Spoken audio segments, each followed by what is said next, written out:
Hello everyone, welcome back to the Storm 33. I am Tatiana. I'm here with more of our sermons for March the 9th, 2025. We'll be reading Ezekiel chapter 33 in the Old Testament, okay? Ezekiel stands for visions, okay? So let's begin. Renewal of Ezekiel's call as a watchman. The word of the Lord came to me, Son of man, speak to your people and say to them, when I bring the sword against a land, and the people of the land choose one of their men and make him their watchman. So watch Acts chapter 9. And he sees the sword coming against the land and blows the trumpet to warn the people. Then if anyone hears the trumpet but does not heed the warning, and the sword comes and takes their life, their blood will be on their own head. Since they heard the sound of the trumpet, but did not heed the warning, their blood will be on their own head. Amen. If they had heeded the warning, they would have saved themselves. But if the watchman sees the sword coming and does not blow the trumpet to warn the people, and the sword comes and takes someone's life, that person's life will be taken because of their sin. But I will hold the watchmen accountable for their blood. See, that's for all three. Okay, with all two. I'm gonna say all two. Okay.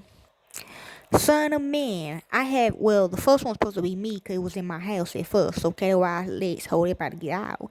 But this last two, Prel and Kia, nobody said anything about that.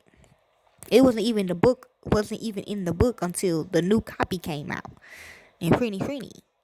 Son of man, I have made you a watchman for the people of Israel. So hear the word I speak and give them warning from me. When I say to the wicked, you wicked person, you will surely die, and you do not speak out to destroy them for their ways, that wicked person will die for their sin, and I will hold you accountable for their blood. But if you do warn the wicked person to turn from their ways, and they do not do so, they will die for their sin, though you yourself will be saved. Son of man, say to the Israelites, this is what you are saying.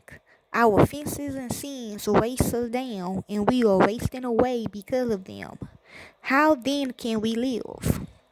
Say to them, as surely as I live, declares the sovereign Lord, I take no pleasure in the death of the wicked, but rather that they turn from their ways and live. Turn from your evil ways. Why will you die, people of Israel?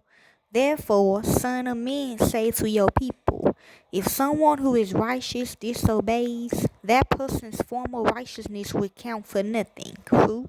And if someone who is wicked repents, that person's former wickedness will not bring condemnation. The righteous person who sins would not be allowed to live even though they were formerly righteous. If I tell a righteous person that they will surely live, but then they fuss in their righteousness and do evil, none of the righteous things that person has done will be remembered. They will die for the evil they have done.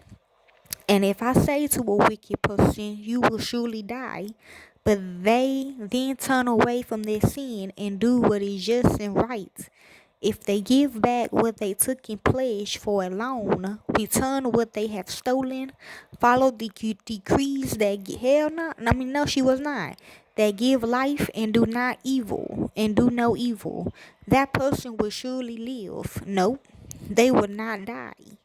None of the sins that person has committed will be remembered against them.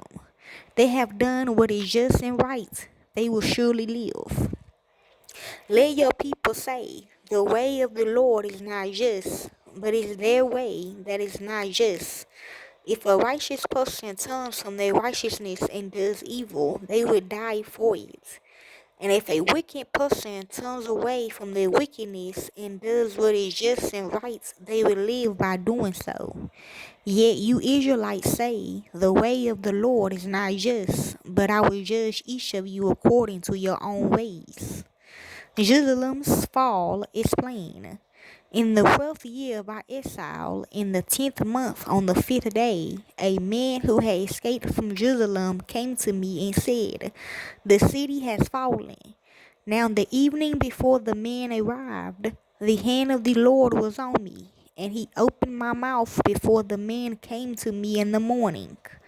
So my mouth was open, and I was no longer silent. Then the word of the Lord came to me, "Son of man, the people living in those ruins in the land of Israel are saying, Abraham was only one man, yet he possessed the land. But we are many, surely the land has been given to us as our possession.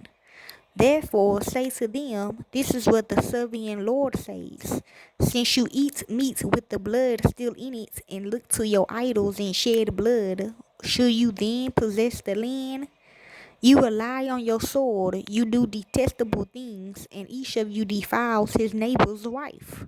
Should you then possess the land? Say this to them. This is what the sovereign Lord says. As surely as I live, those who are left in the ruins will fall by the sword.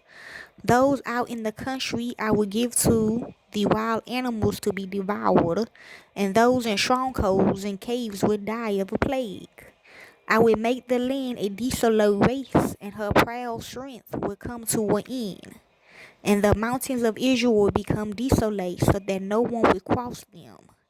Then they will know that I am the Lord, when I have made the land a desolate waste, because of all the detestable things that they have done. As for you, son of man, your people are talking together about you by the walls and at the doors of the houses, saying to each other, come and hear the message that had come from the Lord. My people come to you as they usually do and sit before you to hear your words, but they do not put them into practice. Their mouths speak of love, but their hearts are greedy for unjust gain. Indeed, to them you are nothing more than one who sings love songs with a beautiful voice and plays the instrument well, for they hear your words but do not put them into practice. When all this comes through, and it surely will, then they will know that a prophet had been among them. Amen. And that is Ezekiel chapter 33 in the Old Testament. Enjoy. Yes, it is actually. I love the book of Ezekiel.